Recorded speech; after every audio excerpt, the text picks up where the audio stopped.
I'm Charlotte. Hi. I'm Charlene, professor in the Department of Art, and I teach printmaking here. Thank you for joining us at the University of Oregon, located in Kalapia-Lihi, the traditional homeland of the Kalapu people, whose descendants today are citizens of the Confederate Tribes of the Grand Ronde Community and the Confederate Tribes of the Siletz Indians of Oregon. Acknowledging the original people and stewards of the land we occupy, we extend our respect to the federally recognized indigenous nations of Oregon, to the tribes we have ancestral connections to this territory, and to all displaced indigenous people who call Oregon home. Welcome. It's my honor to introduce Fred H.C. Lang, whose lecture today is made possible by the Gilkey Foundation Fund. Professor Lang is a Boston-based artist and professor at the Massachusetts College of Art and Design who has exhibited widely at institutions such as the Institute of Contemporary Art in Boston, Inside Out Museum in Beijing, the Milwaukee Art Museum, the Addison Museum of American Art in Massachusetts, and has been awarded residencies at the Museo de Arte in Chile and the Swatch Art Peace Hotel in Shanghai, as well as has been a recipient of prestigious awards from the Massachusetts Cultural, that state name, Cultural Council, and a Joan Mitchell Foundation. Fred was actually invited to speak right before our pandemic shutdown, so we had to move his lecture online back then, and that's why I'm particularly pleased to be able to invite him back for an in-person visit, which is much better. So thank you, Fred, for traveling to be here with us in person and meeting with some of our BFA and MFA students in their studios. After the lecture, we'll have some time for questions from the audience. Please join me in welcoming our distinguished guest, Fred Lang.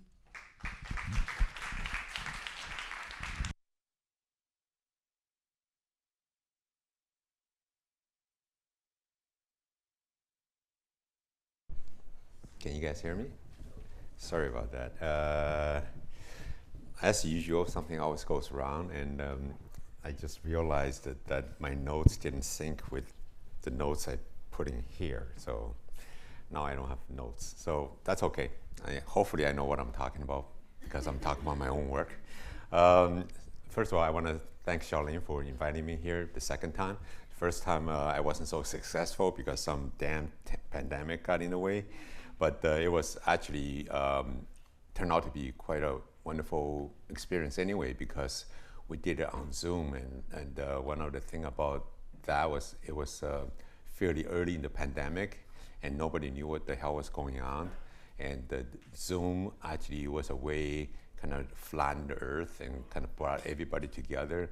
And during that talk, I had people from China all the way to Mediterranean all join in, over some 25, 30 of my artist friends and colleagues kind of joined in the conversation, in the talk. So that was kind of cool.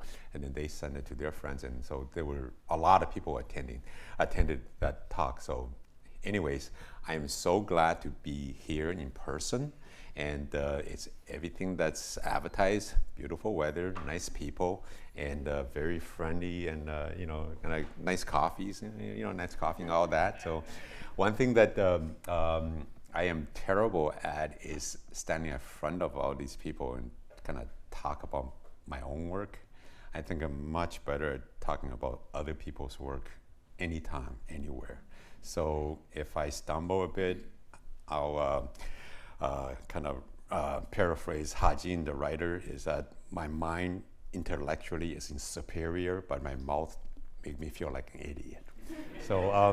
So I'm going to try to get through this with all my notes and try to, hopefully make it somewhat coherent. I have a little bit of the notes on here, but the rest of it didn't quite sync. And the first thing on the list is thank you, Charlene and Wendy. Thank you.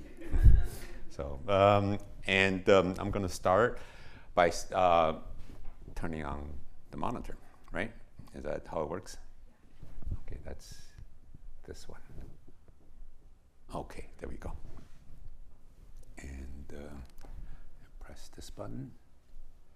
And that's me, Fred H.C. Lang, and I'm standing here, so we kind of all agree that I should be up here. And one of the things that I kind of try to start conversation is always kind of about my interests. And one of the things that I'm currently interested in is I kind of really enjoy hiking. And the genesis of that has to do with the fact that when I was a young kid growing up in China during the Cultural Revolution time, my brother was sent away from the chaotic campus my parents were teaching at. And one time there was a photograph sent back to my parents to see, just show how, he's okay, he's somewhere else. And what I saw was that him standing on a mountain, and there was clouds he's looking down at the clouds, right? I'm like, and my brother's 6 years older than me, but at the time I was very close to him and kind of looked him up as some sort of hero. And that photograph kind of sealed it. I'm like, wow, he's so mighty that he's above the clouds. So, and forever since, I always had this kind of like daydreaming about looking at clouds, and then somewhere, above the clouds, there are mountains somewhere.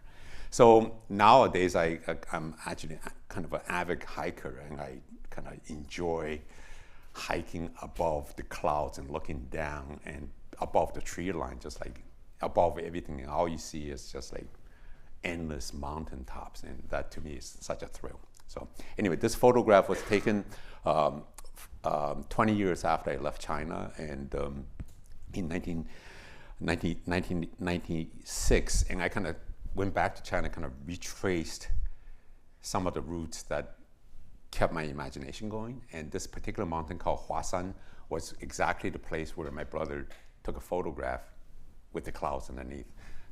Although not this one scene, but that was the mountain. So, so this particular image also kind of began a point where I view it as my rebirth. And in a way that it was a journey where I went back to China and kind of did a lot of soul searching, and I was reading a lot of Buddhist books and Taoist poems, and kind of like thinking back about Cultural Revolution, and try to kind of interview people and see what happened during that period of time when the entire world was, my world was kind of in kind of disarray and chaos. So, and I think I was pretty interested in history ever since I was a young kid, and that journey kind of, for me, kind of began the real question in terms of asking who I am, where I came from, and how did I get here, and just kind of like trying to pursue the question and figuring out what and why and how, right? So, so I'm gonna always give a little bit of background in terms of my art. I'm gonna go through this a little bit, just a few photos of the things that I'm looking at. So, for example, everyone probably seen images like this, and particularly during Chinese New Year. And on the right side, right side there, left side here. Right side there, it's a dog. Can you guys see that, right? So it's a particularly kind of cute Chinese dog. And on the left side, two dogs and the word Fu, right? Meaning good luck, prosperity, and things like that. So, and what it is it's a kind of a folk art tradition of jianzi, which is paper cut. And I think it's pretty pervasive through Chinese culture, and not only Chinese culture, but most cultures around the world that people practice this kind of paper cutting form as a kind of a very pedestrian, common art form. And then the two other artists I'm gonna show is, one is on the right side is Fang Quan, is a Song Dynasty painting. And I guess the equivalent of the prominence of this painting is kind of a Chinese version of Mona Lisa, like everybody knows it, right? And for me, this painting also symbolized something that symbolized my kind of a philosophical journey. And in this particular paint, and my philosophical and artistic journey, I guess. And in this particular painting, it kind of demonstrated a Taoist philosophy of journey. and the painting is called Traveler in the Stream. And one of the beautiful things about this painting is that you see this enormous landscape, a boulder, a rock, that's gigantic form, and it's somewhat abstract, right? But if you look closely and pay attention to what the title is on the bottom underneath of it, you'll see Traveler by the Stream. So once you locate that, it kind of transform your sense of scale into enormousness. So, and this particular style of painting is called monumental painting, which is monumental scroll. And the painting on the right is a Wang Mang. It's a Yuan Dynasty painting, which came after Song Dynasty, and it is essentially also a landscape painting, right?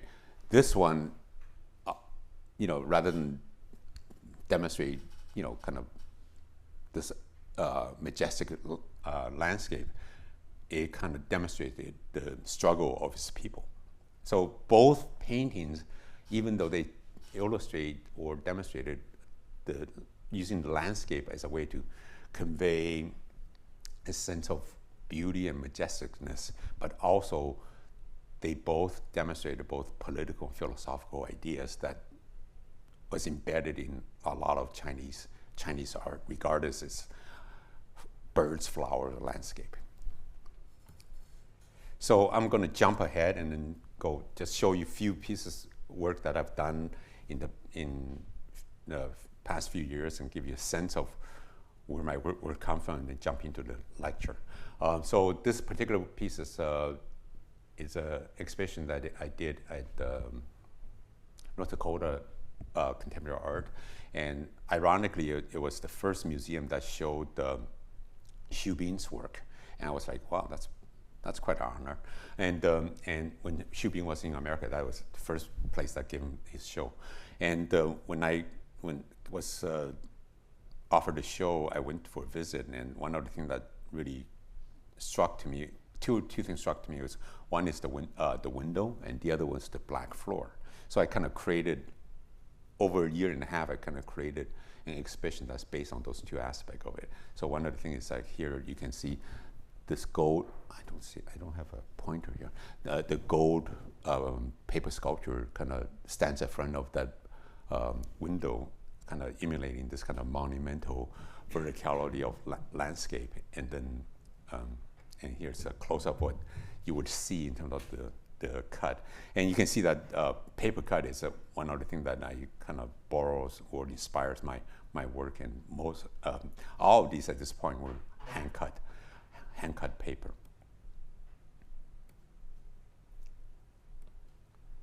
And then I'm going to jump into next major show that I had was at the Milwaukee Art Museum, which they opened up a new East Wing, and I was invited to do a smaller interior installation. And when I got there, I saw this beautiful East Wing with a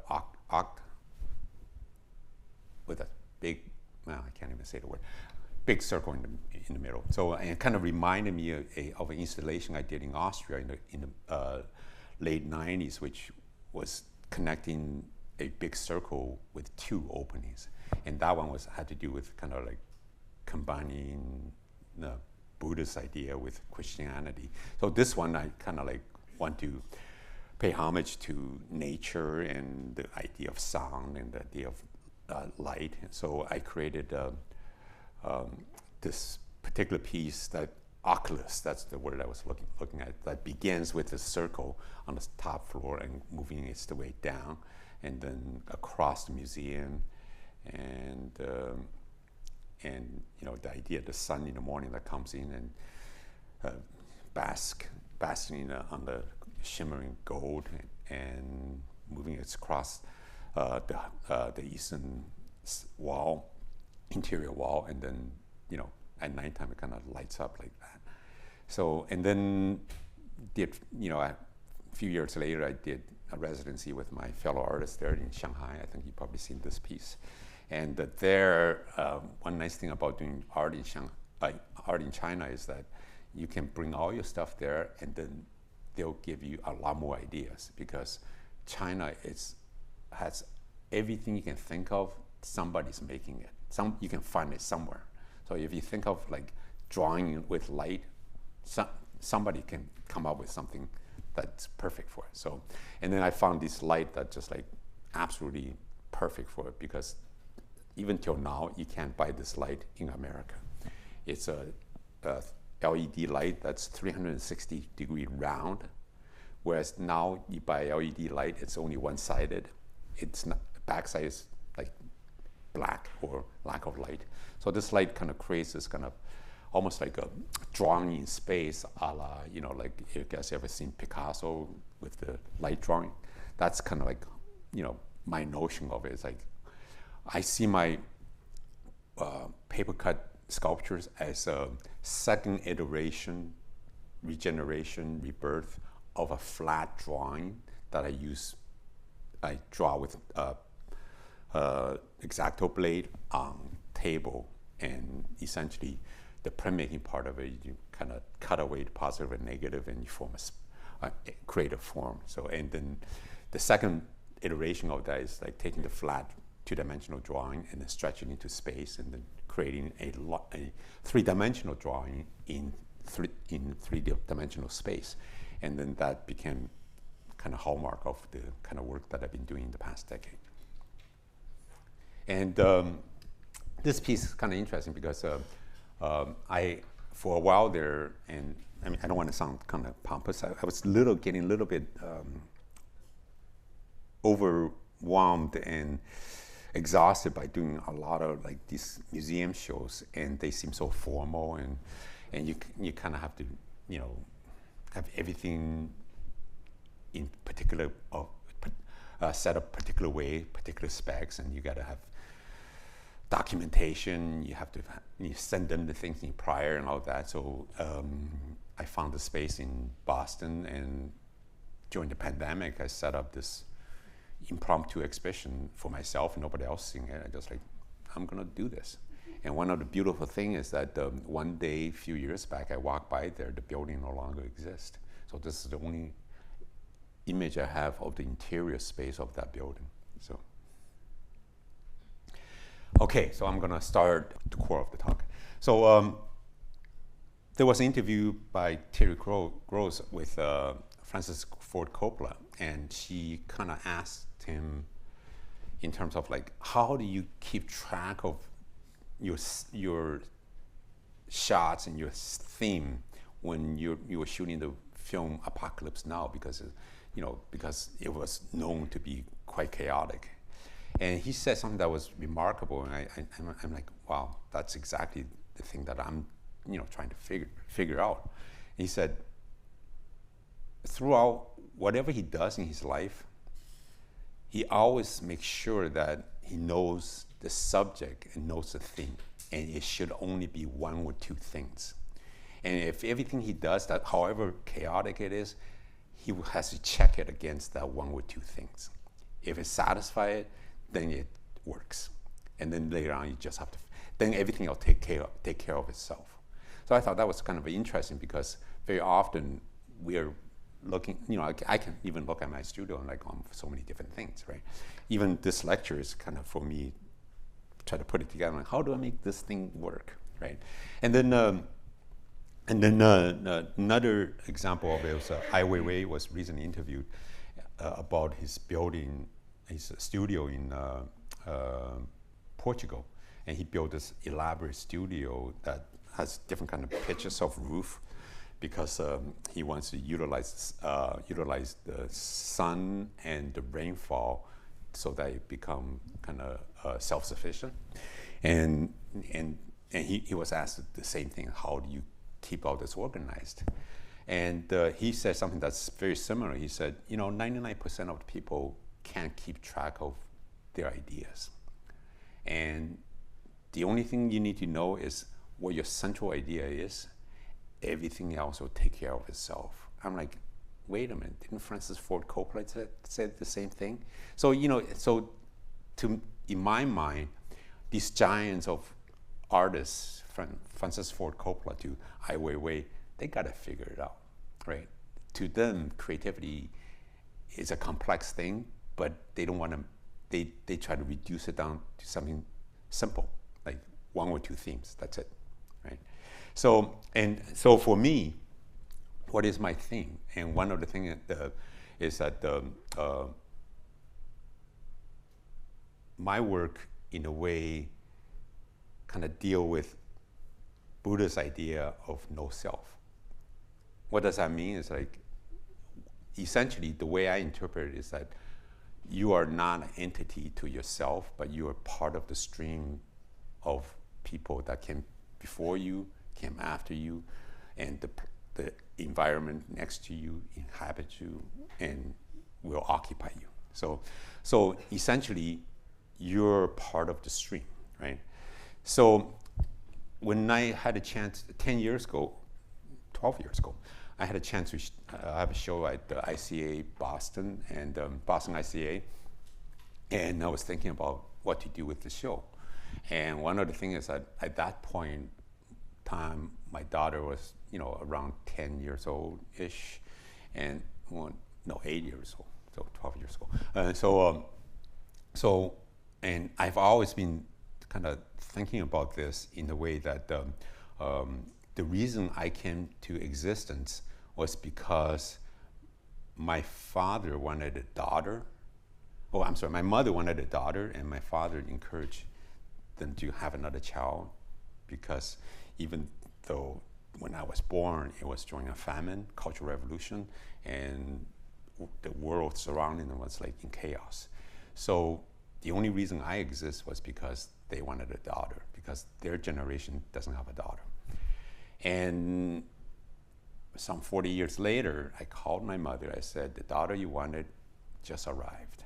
So rather than me become the daughter that she wanted, I given her a daughter. So my daughter became the only female in 2 generations. And so I kind of created this exhibition based on that relationship of mother and daughter. And for years, my mother always said, there's something I want to pass on to you. I want to pass on to you, but it's only for a daughter. So right there, I thought that's the subject. So rather than doing in terms of directly relating to mother and daughter thing, I kind of use my own genealogy and this notion of Nisu, which is translated as a women's language. It's core of this exhibition. And Nisu is essentially a language, a secret language that was developed by Southern women, which is it's a little bit south than the part of the world where my ancestors came from. It's essentially a language that was developed by rural, poor women that's only used between them, and that's passed on between mothers and daughters. And essentially, because China, and like the rest of the world, was a patriarchy, that women weren't educated. So they kind of created a language that educate themselves and talk amongst themselves. And interestingly, what made this particular language interesting was that it wasn't discovered until around the time I was born, and it was discovered accidentally. So, and then since then, some 20 years later, they kind of finally recognized it as a secret language that was developed by Southern women, ethnic group in the South, and they were using it between them for passing on information from mothers to daughters. And unfortunately, the last surviving member passed away, who spoke fluently the language, passed away in 2005. So in this particular exhibition, I kind of utilized that aspect of it and created this installation. And on the left, you see this this bench against halfway into the wall with papers folded into the sky. And that particular paper essentially is, within it is a accordion fold book with names of all the women in my family that my father was able to record when he was the sole bearer of family record, and he decided to include all the women that he can find into the book. And then I used that book to create this particular book by carving their name into the book, and then have that reach into the sky. And the one on top is my daughter's name, and the height of this bench was the height of my daughter at the time. So, and then on the bench, you see it's kind of a very kind of a Ming style bench, right? And essentially what it is it's a dunzi, which is a Chinese kind of like chair, that people sit on. And there was a photograph of the last woman who know the language sat on it, and she looks enormous on that dunzi. But if anybody knows the size of dunzi in China, they're terribly small. So she was a tiny little thing. So essentially, I used this as a kind of a metaphor. And why Ming Dynasty? Because my family record dates back to Ming Dynasty. So I thought that was a nice departure point. And then I had it, when I had it made, I had all the zodiac signs on there, and then I had it cut in half and then folded. And that essentially kind of attribute to when I was in China, I hated this plays they had, because they were always talking about heroic revolutionary stuff. And, not that I have anything against that, but as a kid, I'm like, couldn't we have some other subject? So and always the climax is always kicking over the chair and then pointing at somebody, accusing them of some sort of counter-revolutionary thing. So I thought, great, perfect. So essentially I cut this chair off, and essentially as a metaphor for severance of lineage between the old world and the new world. And my children's generation is essentially the first generation that's not born in the land of every generation that came before them. And that's kind of salient because most of us are the result of the severance from the old world. And every one of here, 100% of you, are either first generation, second generation, that's separated from your forefathers, right?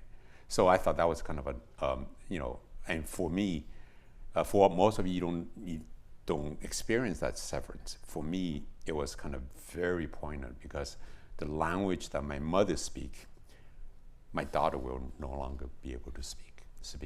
So there's that communication problem, right? So it's quite dramatic. And then there are other things that in the background. So I'm gonna move on. So this is a reiteration of the same book. I just recomprised in recent years and in a different setting and different setup. And you can see the paper cut text within it.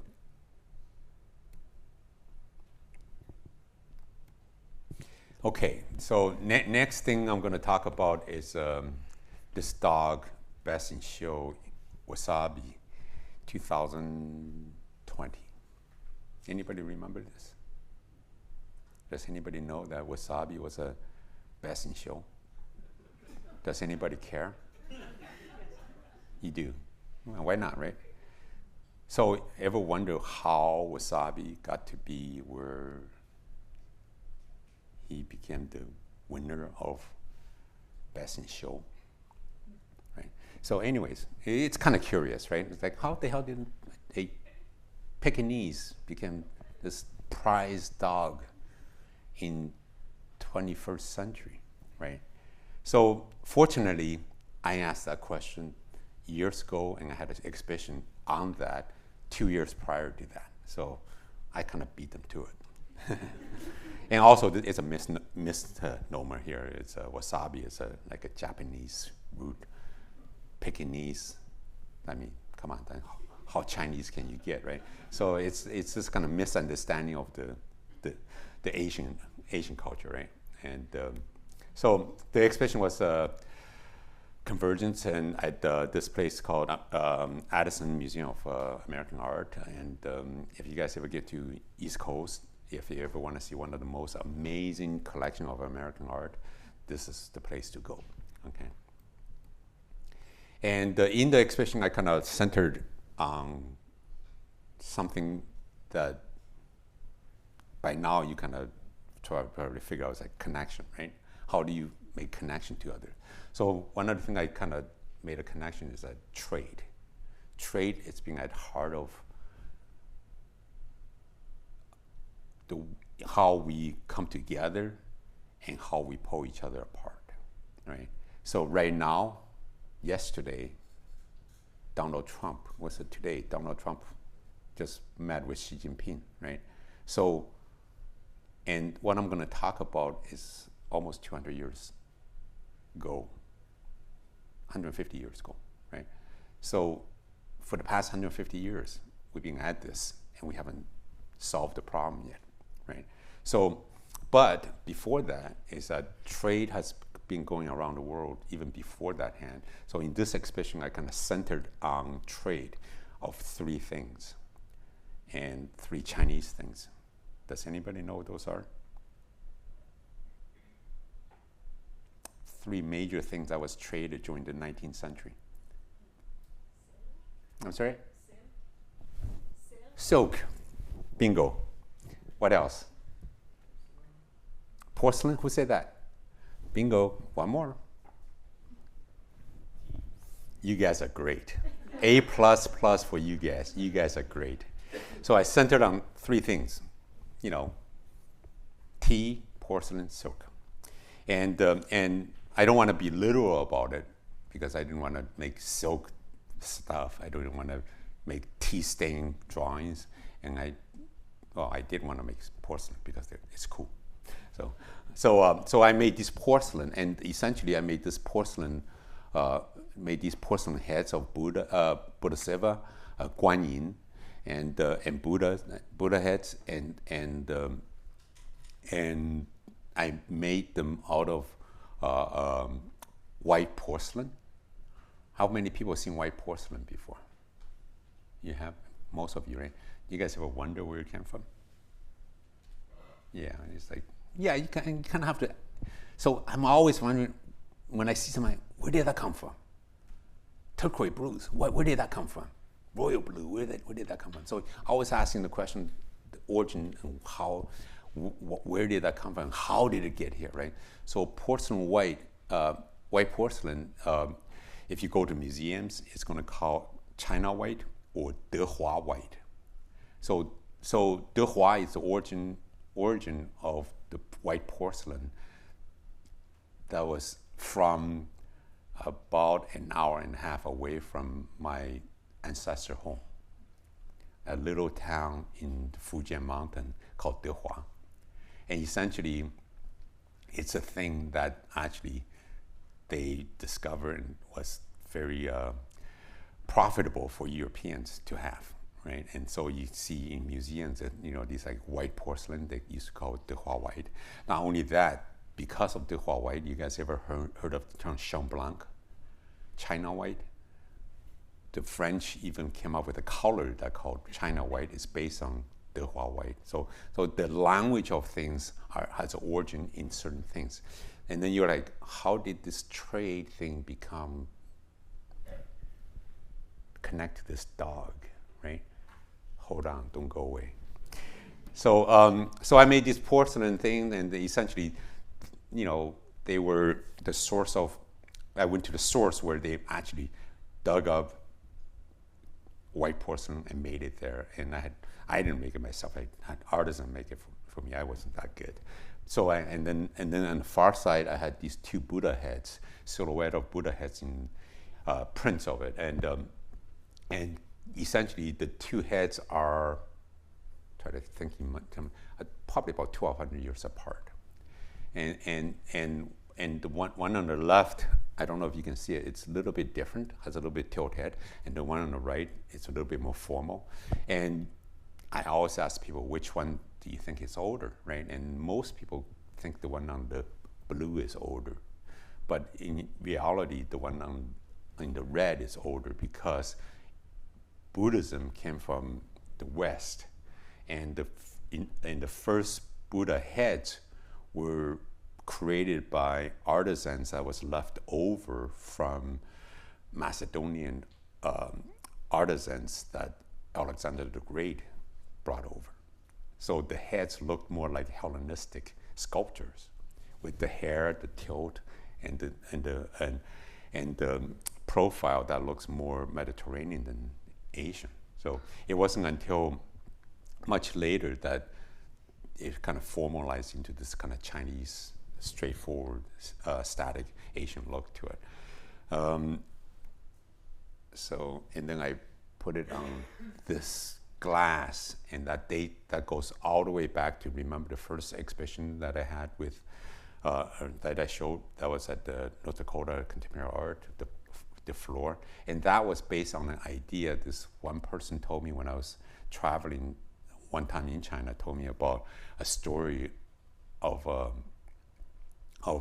Buddhist ritual where they throw things in the Ganges in the spring to, as a, you know, as a kind of a cleansing, as a kind of a ritual of impermanence and detachment, and no self.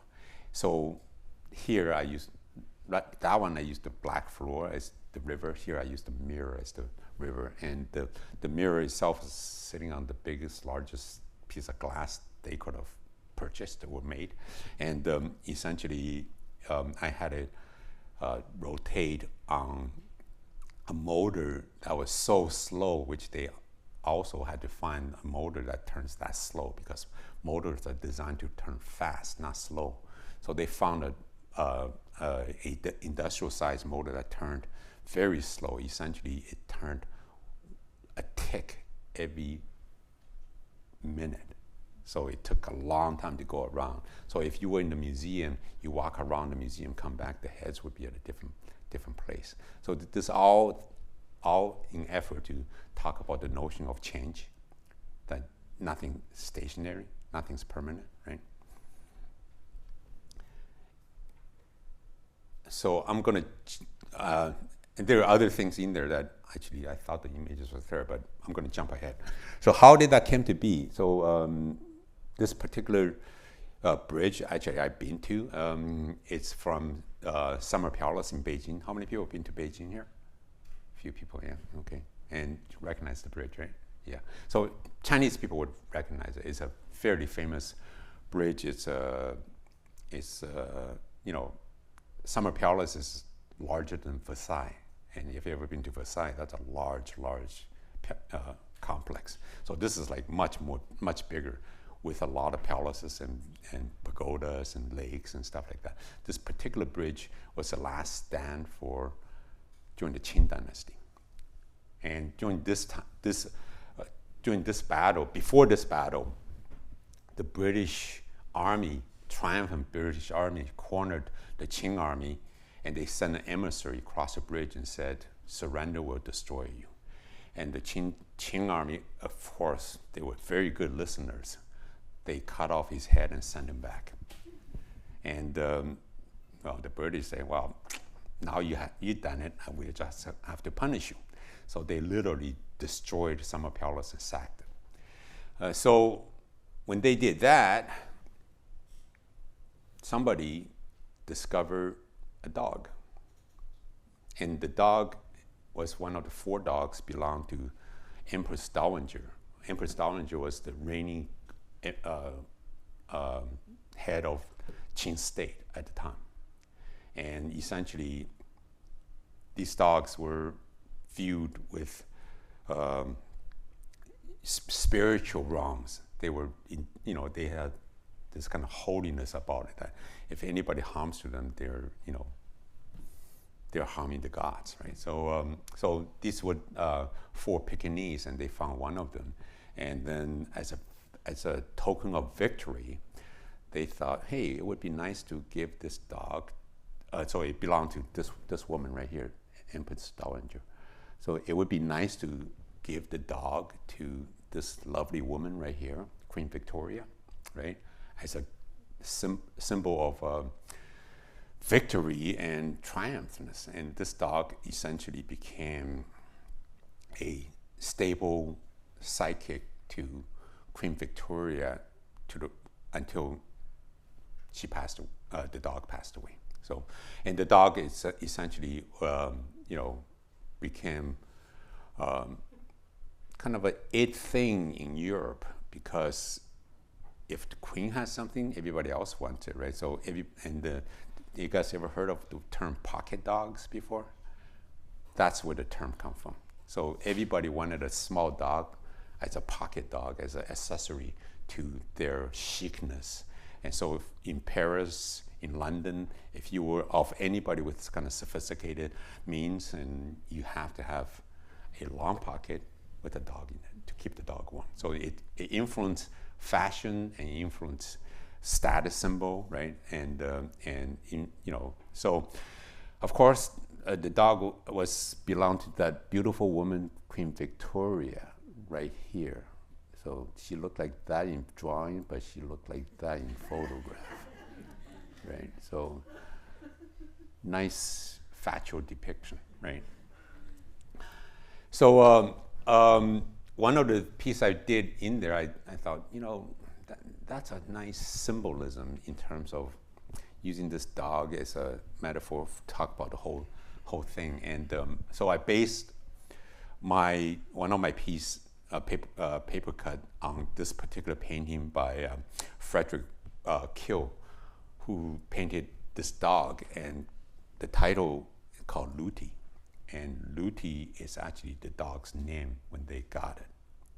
Talking about irony among irony, right? So like, not only you take somebody's dog, you rub it in and call it Luti, right? So no apology to British people here. You guys do have sense of humor.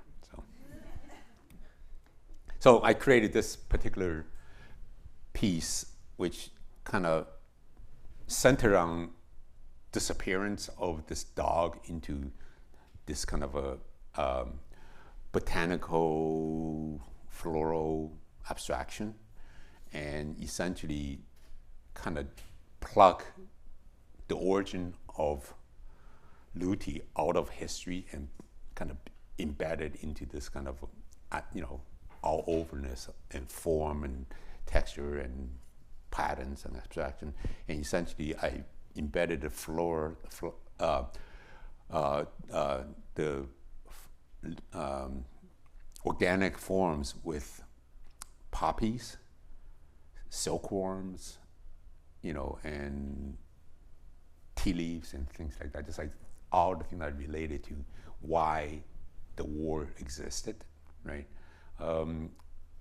Maybe I should regress a bit. Do you guys know how the British justified sending an army to invade another country? Anybody ever study that?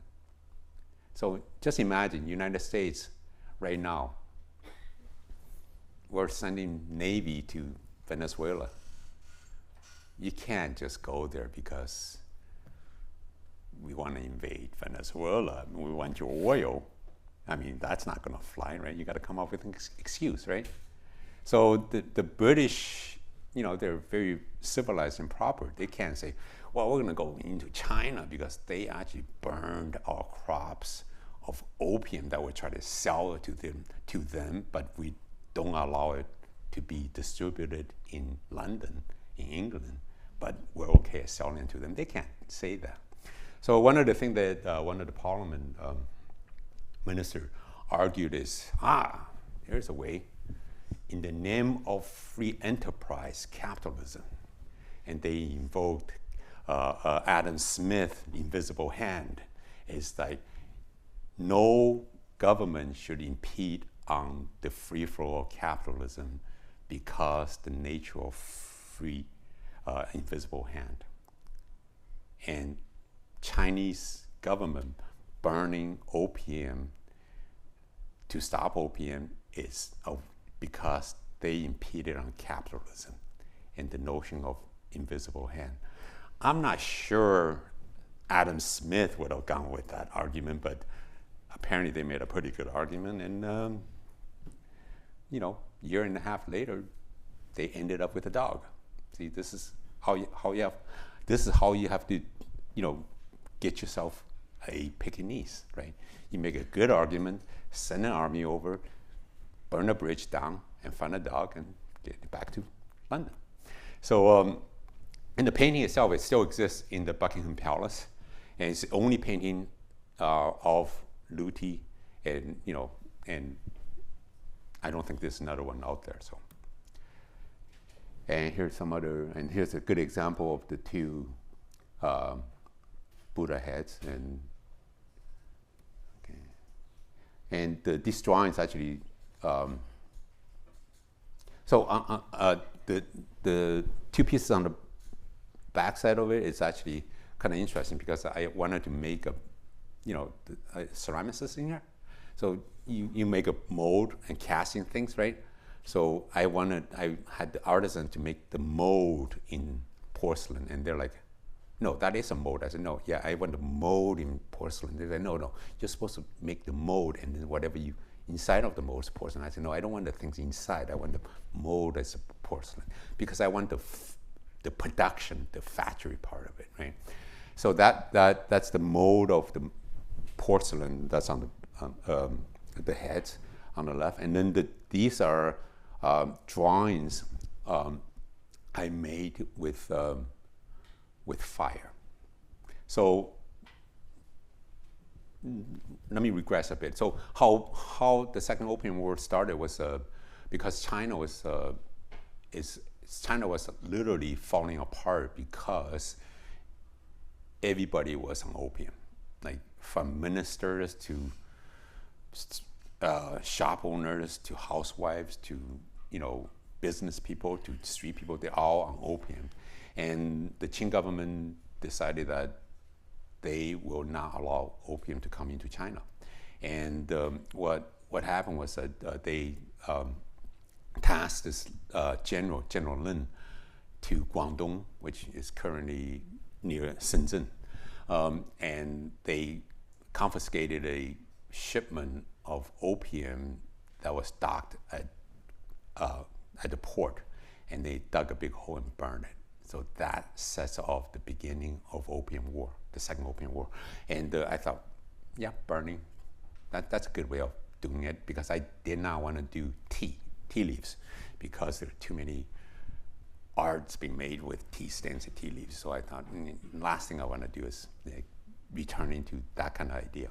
So I figured out a way to make these drawings that based on burning the paper, that look like watercolor and look like tea leaves, tea stems. And certainly I would have used opium if they would let me, but I couldn't buy any. So this became second best thing. So.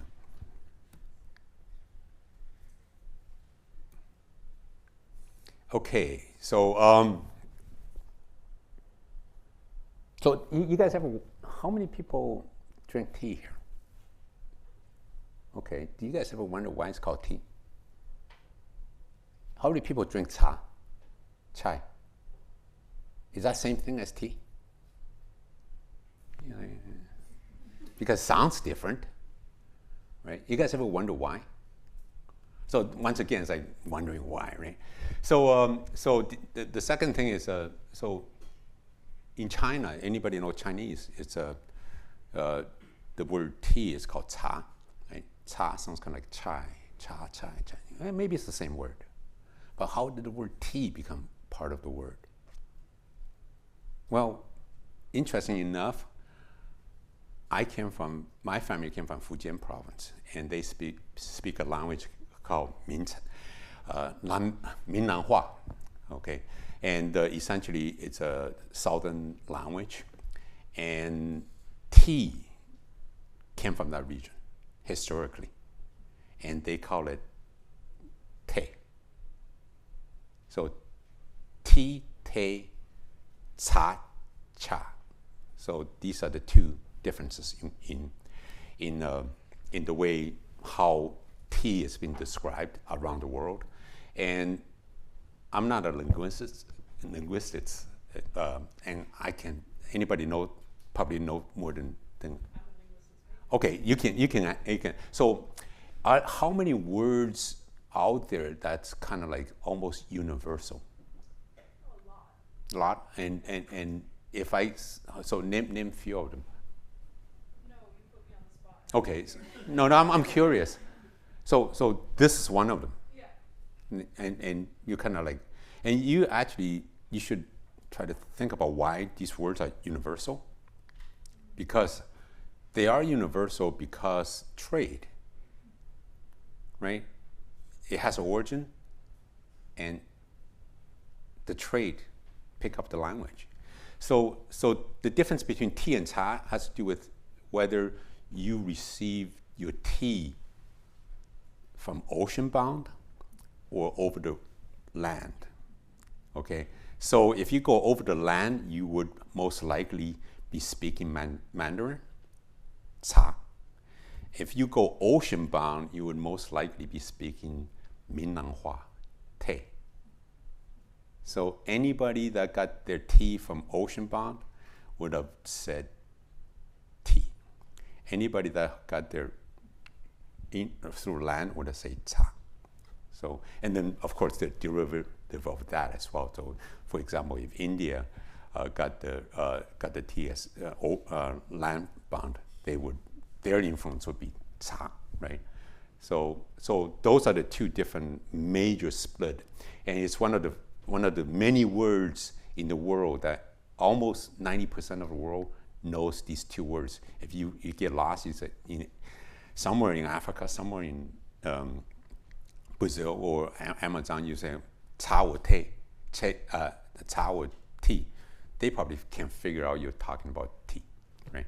So once again, the notion of connection, the notion of trade, that kind of bounds human history, right? And how that came to be is kind of interesting. How the hell did the British get tea, right? Well, first of all, they were trading tea along with silk and ceramics. And why did they start Opium War? Is it because they were protecting opium trade? No, it has nothing to do with opium trade. It does and it doesn't. It has to do with imbalance of trade. Kind of like what's happening now, right? So the British Empire, they loved tea, ceramics, and silk. They were spending so much money in gold and silver trading for tea, silk, and ceramics. It's imbalanced. Why is it that a difficult task? Can any economists here? Why is it such a different balance if you trade these two things, with this group with that group? Well, it has to do with this. What does tea, ceramic, and silk have in common?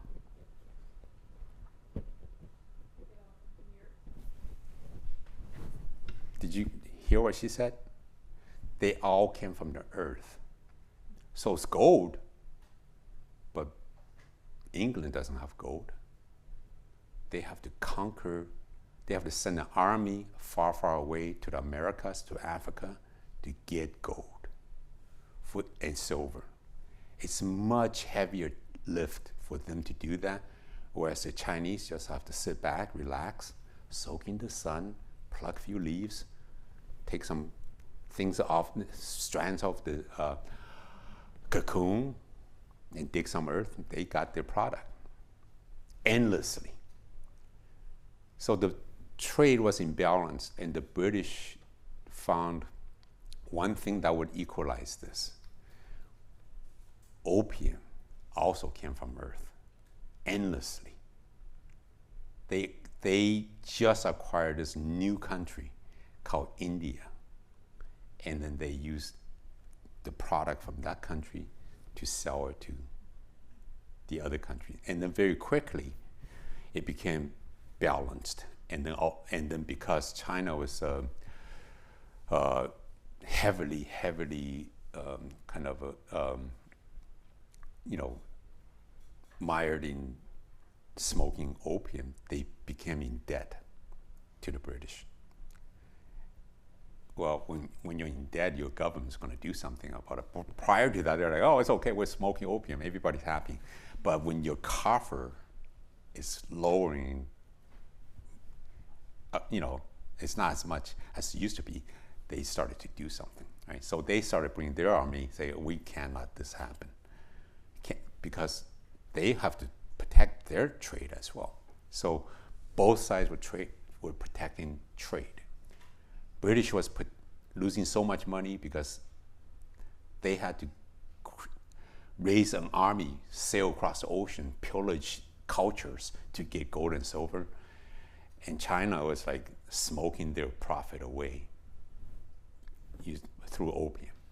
So after the Opium War, British found a way to grow tea outside of China and silk. I'll do that at a different project. Both of them were stolen from China. And in this particular case, kind of very ironic, this dude here dressed as a Chinese person. After they sacked Summer Palace, he dressed as a Chinese person, went into a province called Fujian province, where white porcelain was, right? Also where my ancestor came from, and where tea was from as well.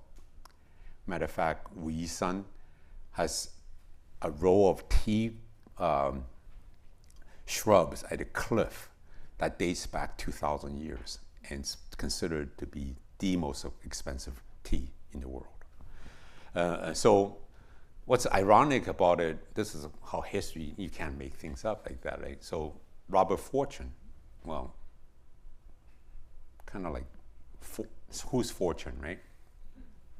And Fujian, remember the first paper cut I showed you? One's a dog, one is the word Fu, and Fujian is prosperous, and it's Fujian is one of the word Fu, it's in there, right?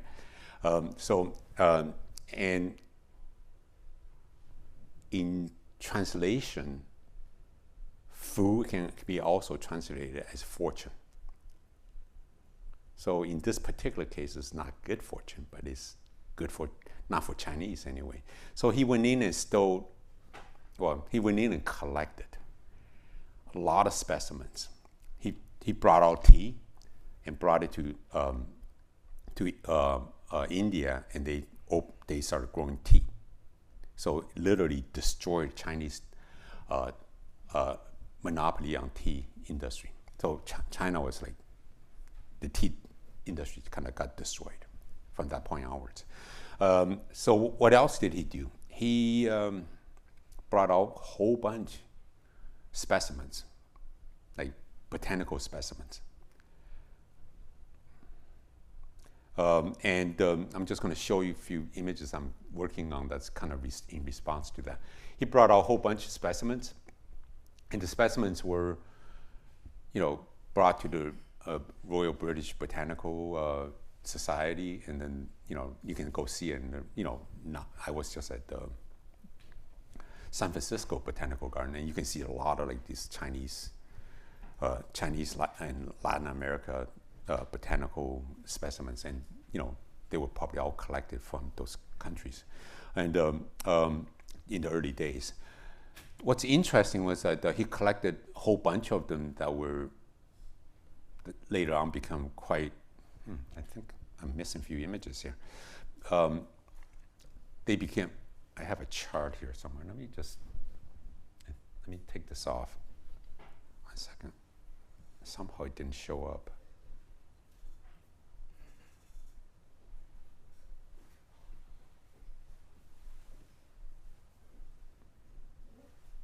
I don't know where it disappeared to. Okay, here it is. No. Okay, anyways, here it is.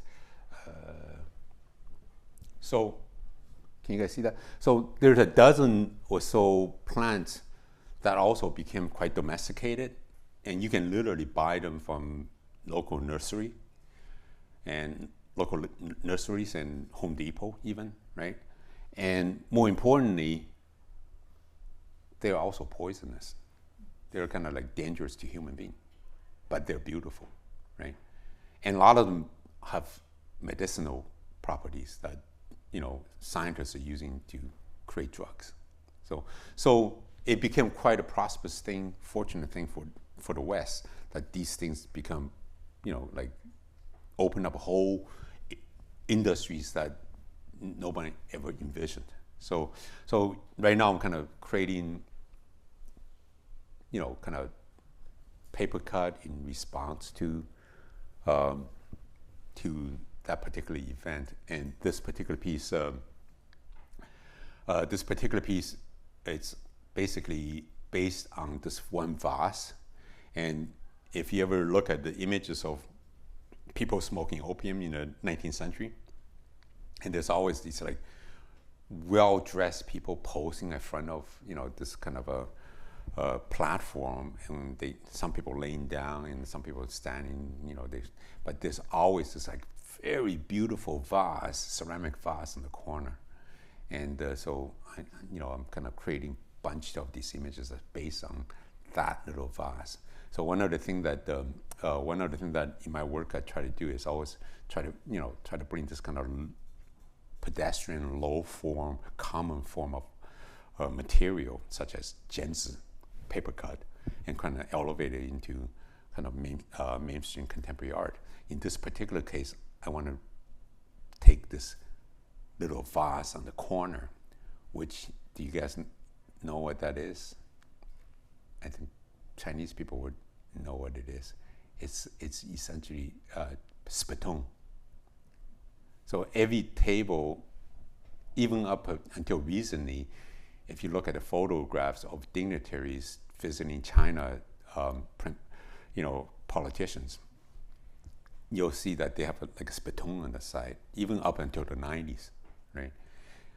So the spittoon, it's this beautiful form, and if you think about it, somebody made it. Somebody spent a lot of effort making these things. So I'm going to try to elevate this other aspect of this kind of otherwise fairly sordid part of history that's connecting East and West.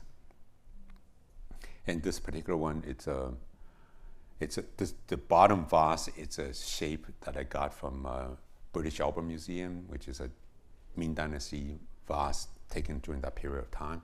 And then on the top, the middle flowers plants are just, opium poppies and things like that. So I'm gonna end with a couple more things, just kind of show you other things I'm doing, and this, any science major here?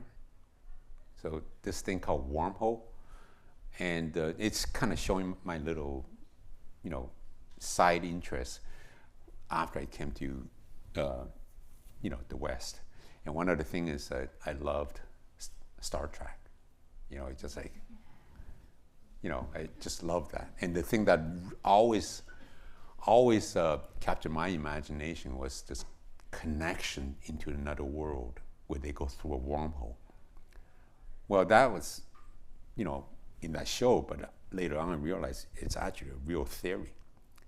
They're still like thinking that it is possible to connect, to travel to another dimension, another space, by folding space, right? So that also, to me, kind of connected to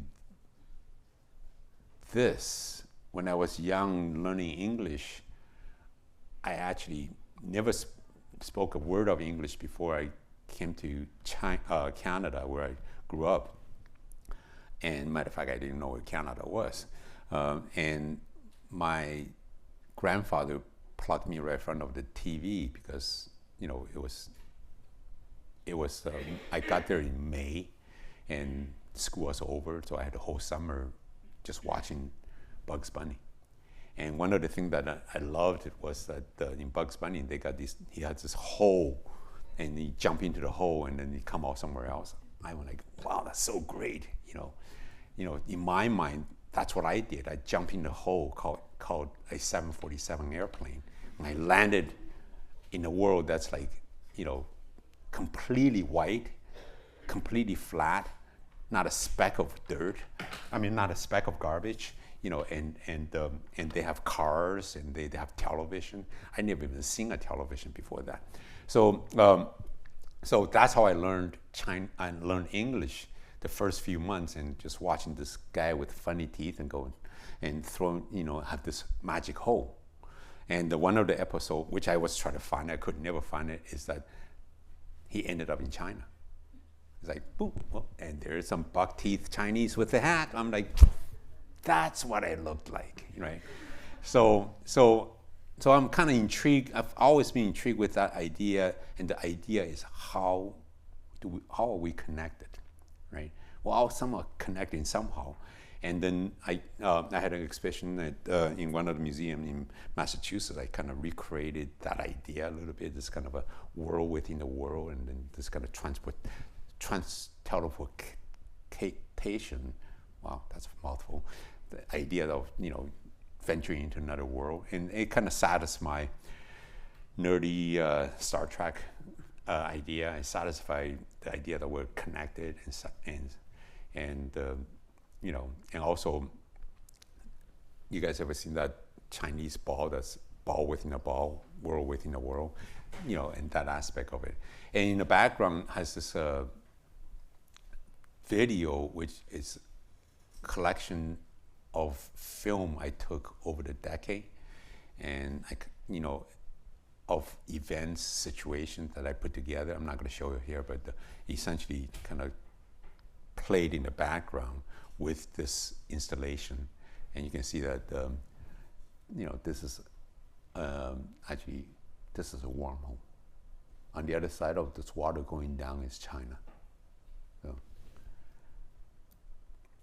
and then I think this is a video, or is the next one's a video? I think this is a video. It doesn't play. Sorry, this is supposed to be a video that plays. It's what? There's a play button up on the top. Oh, there we go. No. Oh, here we go. So you get a sense of, so it's like a 10-minute long video that kind of loops and then kind of makes a connection. And in some way, it shows you a lot of places that you don't know where you are. So you're like, and you're kind of wondering what the situation is, right? And kind of make you think about location, placement, belonging. I'm going to show you end by showing you two current projects I just finished. And one of them is a permanent sculptural installation I did for this particular museum, used to call the American Heritage Society, which has kind of a eugenics kind of twist to it. Now they realize that they need to update their game by change the language so that it doesn't sound like the eugenic thing. So they changed it to American Ancestors Museum. And they kind of reach out to a bunch of artists, and I proposed to do something that's based along the text, We the People. And essentially what I did is I reached out to all the people that I know that speaks another language and have them write in their own handwriting the translation of We the People. So these are some of the texts that I had people wrote. So there's Hebrew in the background. This is, I think that's Lebanese. This is Hindi, and I think the other one on top right, it's Thai, and then top left, Thai, top right, it's Japanese. And then also I joined that with this particular song by Aaron Copland, Fanfare for the Common Man, and there's nothing more Americana than Aaron Copland's song, and I thought those are the good meeting point. And not only that, Aaron Copland, the Americana of Americana composers, whose parents are immigrants, Jewish immigrants, right? So I'm like, once again, the contribution of immigrants to American story is layered, and it's historic, and it's ever present. So essentially, I fuse the two together because you can't flow text because they have too many dots and lines and things like that. It falls apart. So essentially, I used Aaron Copland's notes as a way to bind the text together. And then that became the sculpture. And the sculpture in the middle of it is an uncoiling of a DNA strand, and with the light facing inwards, and then the text itself is made out of metallic finishing on the outside and the acrylic finishing, warm acrylic inside, and the center of it is two local indigenous language as a spine going to the middle. So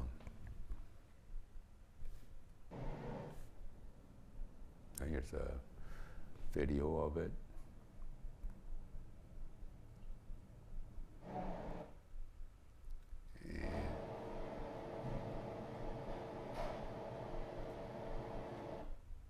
And the piece actually was installed at the entrance of Henry Louis Gates Jr. building that was inaugurated when the museum was opened, and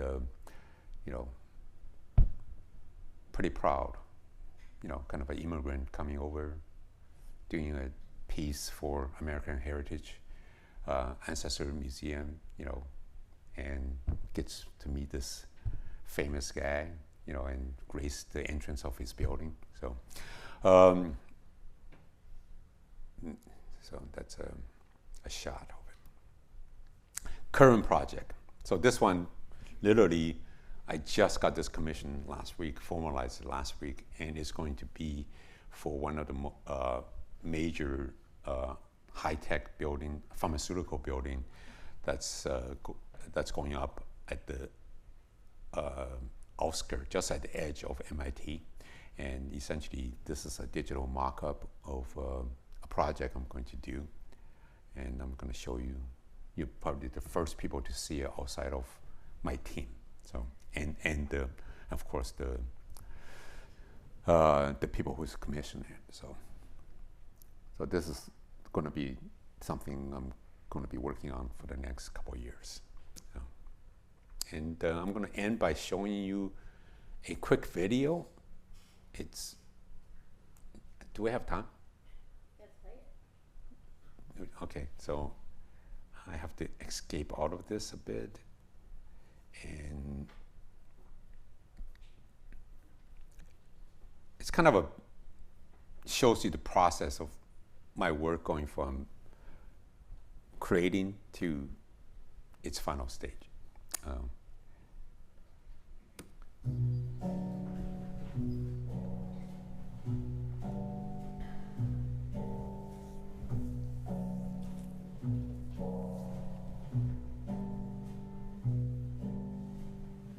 Drink up, baby, stay up all night. Things you could do, you won't, but you might. The potential you'll be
Thank you very much, everybody.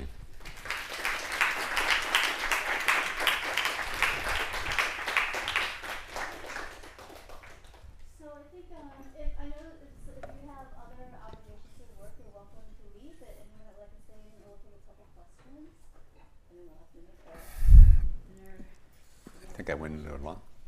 Yeah. Sorry. Questions, and you want to do that? Oh. Yes. Cool.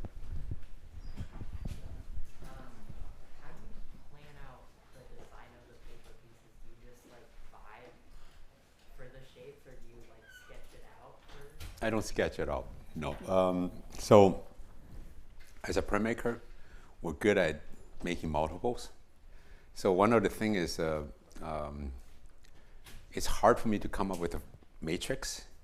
Once I come up with a matrix that has to unfold in a certain way, I repeat that. So when I make one, there's another one underneath that capture the previous image, and then I make another one that I have another sheet capture the image underneath. So I'm constantly, so you see that I'm making a stack or the same image. So that's kind of a, repeating process that I think printmakers are really good at. So, question? I was gonna ask, as a printmaker, working with like wood and paper, I'm constantly intrigued by the idea of like the fact that I'm working with the same materials, Mm-hmm. basically. Yep. Have you thought about the connection between your work with paper cutting and the three materials that like get traded a lot? And have you thought about like how your work also comes from the earth, or is that kind of Yeah, well, so not so much that come from the earth, but the notion that the material I use is kind of fragile and impermanent. That's much more important to me than the fact that it came from, because essentially a lot of stuff we have come from the origin, but the notion that paper, it's malleable, and also it's more impermanent than other material. So that to me is more important. Yes. What prompted you to, like, all of your inspirations for the paper cut are flat images. What prompted you to take that and bring it into a sculptural 3D space? Yeah, that's actually, so, I mean, I've spoken to a few people today. It's about pushing your ideas, right? And I've done paper cut since I was a little kid. And when I first got to Boston, I was known as a painter and painter printmaker. And I wanted to push my work, right? And one of the things I wanted to push my work is into dimensionality. And initially it was just off the wall, and then slowly it kind of lifted from the wall into three-dimensional space. And what I was kind of enamored about was the fact that after I finished making the cuts, it's also the beginning of another project, right? So it doesn't end there. And then also you can see in the video, once I hung the thing, it's another project after that, right? So essentially, one of my friend, asked me, why didn't you collect the ember and the dust? I'm like, did you know it was like -10 out?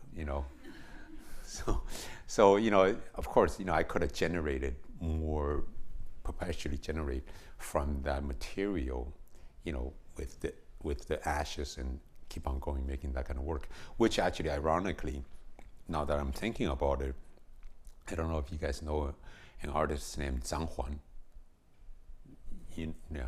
So he did bunch of paintings that look photographic, and essentially the paintings were painted from ashes that he collected from temples, from the incense. So I'm not Zhang Huan. I don't have his ability to collect that much ashes, and also, he's such an amazing artist that I wish I would have done it. So, yeah, it's it's a continuous. For me, making art is a continuous process. So even with the last two projects, it's like evolving right into something different. And now I'm kind of in recent years kind of pivoting toward and Charlene and I were talking about. I'm kind of pivoting less toward galleries, more into public space. So you want to,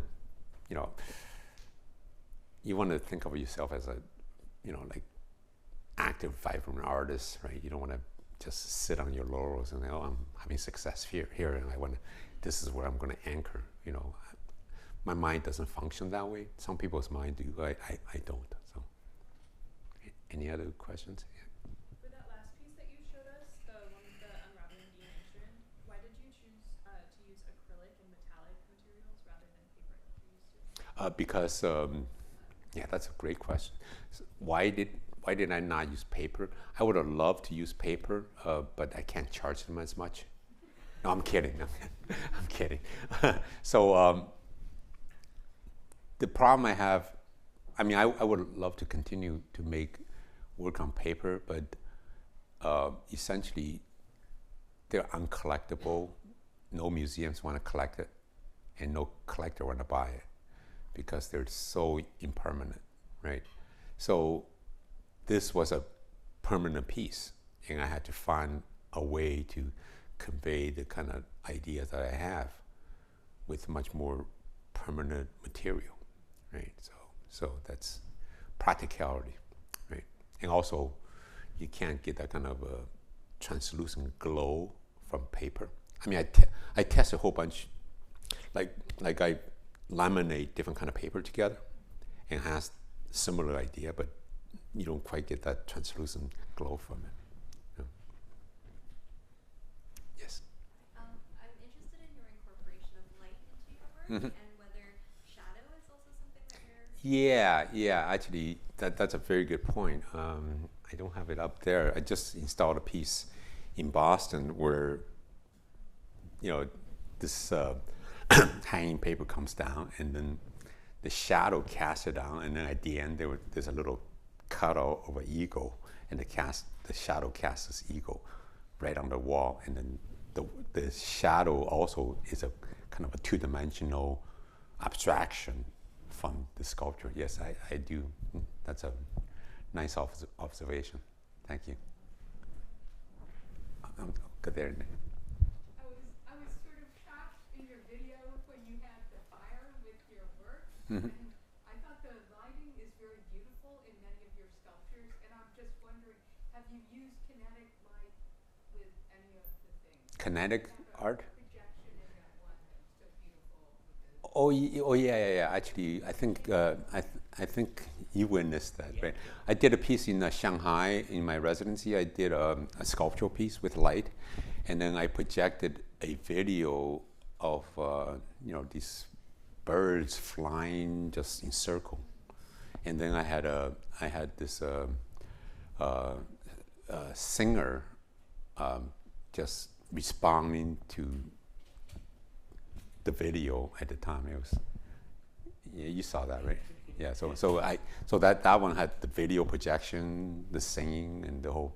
Yeah, I try to be kind of a, try to make my work as interesting as I can. So. I thought the viewers on the ceramics were making beautiful patterns In the ceiling, yeah. Actually, I didn't put it in here, but when you enter, it actually casts these almost like a celestial chart on the ceiling. That was, maybe it did show up when. So. I asked, how did you feel about the burning of all that work?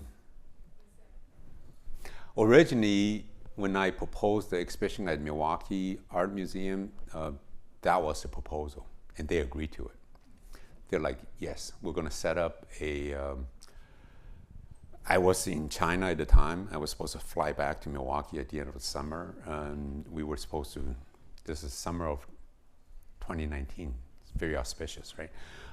So I was supposed to set it up, and then but through the summer, the fire department they had to get approval from the fire department, and they had to know what's in the paper.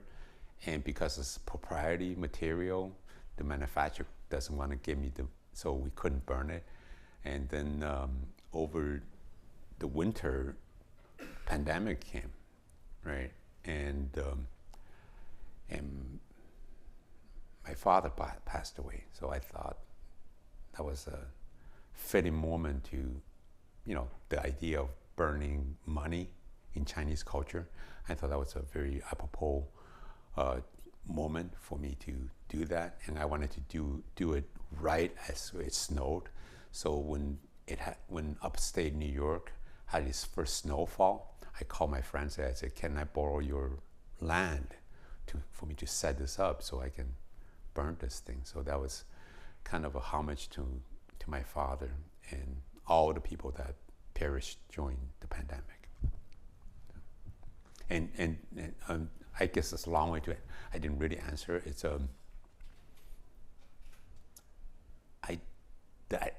I try not to have attachment to things that attachment is one of the things that brings sorrow, right? So I don't have too much value. I don't take too much value in the things I make. I enjoy the experience more than the result of things. Not that I don't enjoy the result. I'm still an imperfect human being, has a little bit of ego to it, right? So I do enjoy that, but the notion of burning it, I thought it was a fitting part of the process. So transformation, impermanence, all of that. So somebody else, you had a question. What's the name of the type of paper cutting you were talking about? Jianzi. Jeanzhi. Is that correct? Yeah, Jian. It's actually just pinyin, a way to translate. Yeah. It's just a phonetic translation, which I was never taught that. So, okay. Any other questions? Well, thank you very much for staying, and thank you for showing up, and thanks Charlene for giving me this opportunity to redo this. Thank you, everybody.